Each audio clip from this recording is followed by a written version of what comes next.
Hey friends, welcome to Ivy's Fortress. I have a very special book today because I won't be reading because we have a Vox book. So this little battery pack device right here is attached to the book and it's going to read for me, and all I'm going to do is turn the pages. So you're going to get a different voice. And today we're reading Everything in Its Place, a story about books and belonging by Pauline David-Sax, illustrated by Chantelle, Pinkney, Barley. But as always, before we get started reading, let's go and sing our welcome song. So get your friends' fingers ready. 1, 2, 3, go. Hey there, friends. Hey there, friends. Welcome to Ivy's Fortress. That was bad. Hey there, friends. Hey there, friends. Welcome to Ivy's Fortress. A little better. I'm glad that you are here with us. I'm happy that you're near. Come along for our adventure. It'll bring you lots of cheer. Hey there, friends. Hey there, friends. Welcome to Ivy's Fortress. Hey there, friends. Hey there, friends. Welcome to Ivy's Fortress. Okay, so I struggle with my hands. I probably need to warm up my fingers next time and make sure that they're ready to do the song. But anyways, we're gonna go ahead and read our book with our special reader in our Vox book. Okay, I'm gonna press play here. Let her do the reading. Vox books are books that talk. Vox Publishing presents Everything in Its Place, a story of books and belonging, by Pauline David-Sax. Illustrated by Chantelle, Pinkney, Barley. As you listen to this book, you will hear this sound when it's time to turn the page. Now turn the page and let's start reading. Listening Library presents Everything in Its Place, a story of books and belonging, by Pauline David-Sax, read for you by Imani Parks. Listen to the trees talking in their sleep, she whispered. What nice dreams they must have. The bell rings, and I push open the library door. The book return bin is full. Got your work cut out for you, Nikki, Miss Gillum says. I gather the books in my arms and give them a hug. Welcome home, I whisper. I head down the rows of numbered shelves to put them back where they belong. The sounds of recess waft through the open window. Everyone's found their group. The soccer players, the jump ropers, the kids who love hopscotch. You want to go outside to play?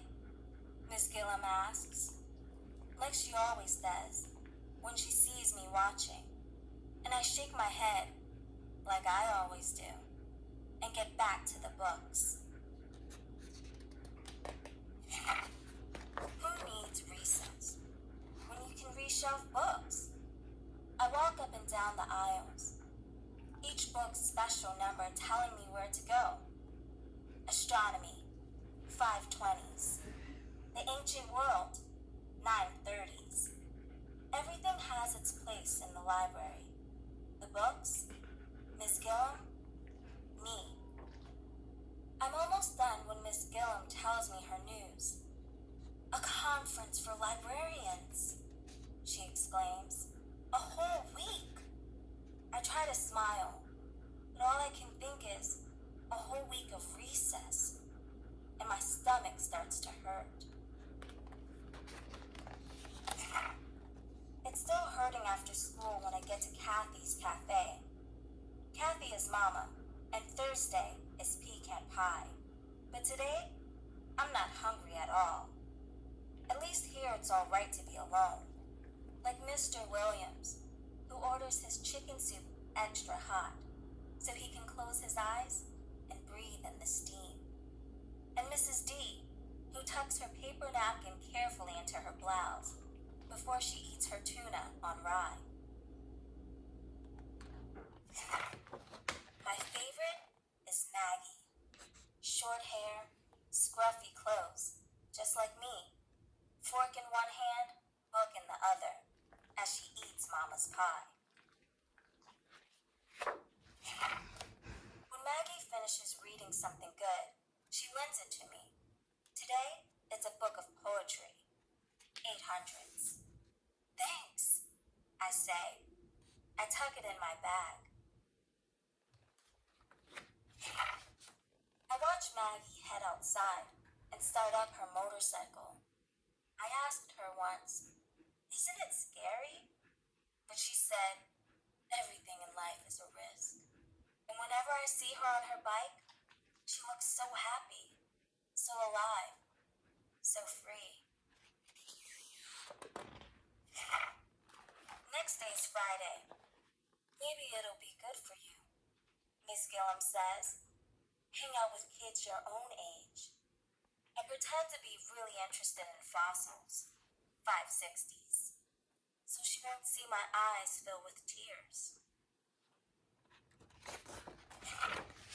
On Saturday, I'm back at the cafe helping Mama when I hear a noise outside, like Maggie's bike, only louder. I take a look and see a fleet of motorcycles rumbling into the parking lot.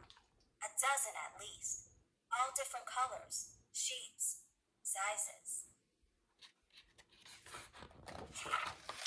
And when Maggie walks in, she's not alone, but followed by a group of women, helmets in hands. "Kathy," Maggie says, "told my sister so much about your pie, they just had to try it for themselves." I'm confused.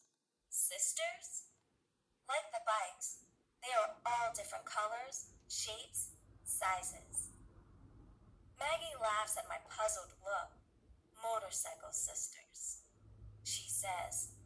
And I see each jacket has the same patch, each face the same smile. I watch them and wonder, all so different, but together too, trading laughs and bites of pie, looking so happy, so alive, so free.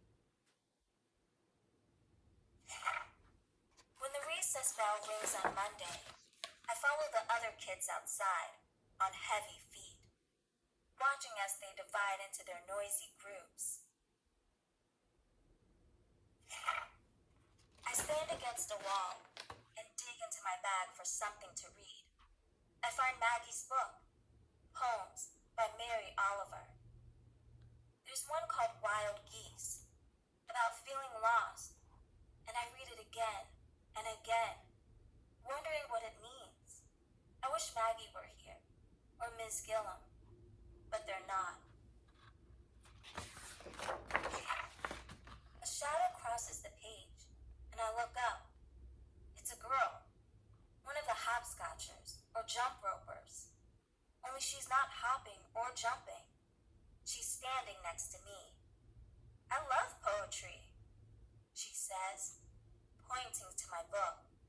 And although I don't know her, I remember Maggie's sisters and that everything in life is a risk. And I say, "Me too." And we lean against the wall together and read. This is Imani Parks.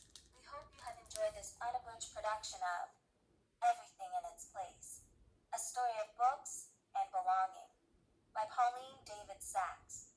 This program was directed by Francis Lloyd, executive producer Kelly Gaudet, edited by Booktrack.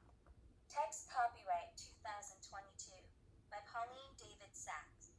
Production copyright 2022, Penguin Random House LLC. All rights reserved. Well, I hope that was kind of interesting for you guys to hear another voice on Ivy's Fortress.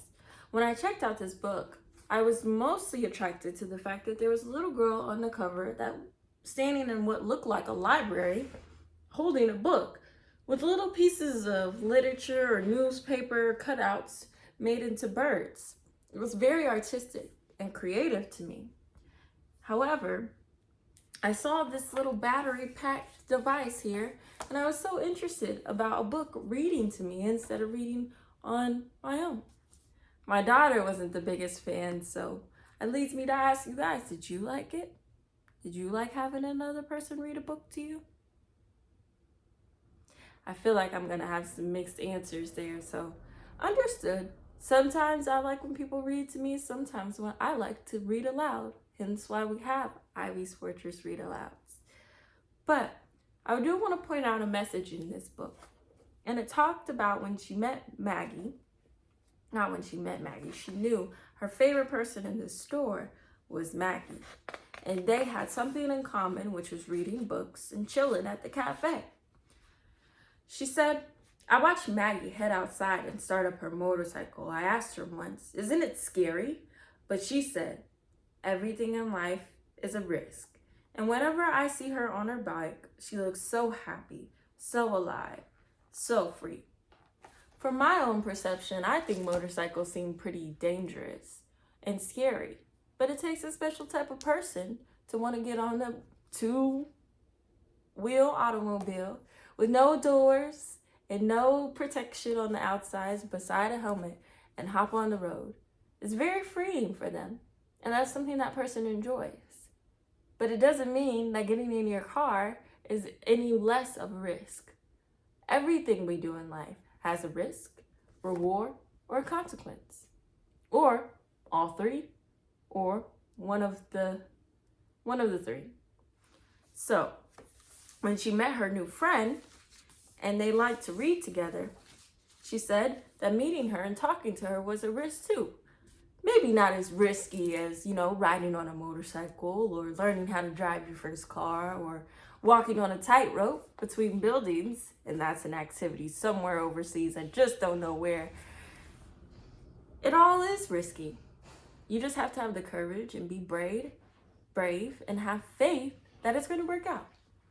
Know that you have all you need to succeed in life. You just have to give some effort. Well, that's all I have for you friends today. I hope you enjoyed our Everything in Its Place box book read aloud. I'll catch you guys next time. Bye.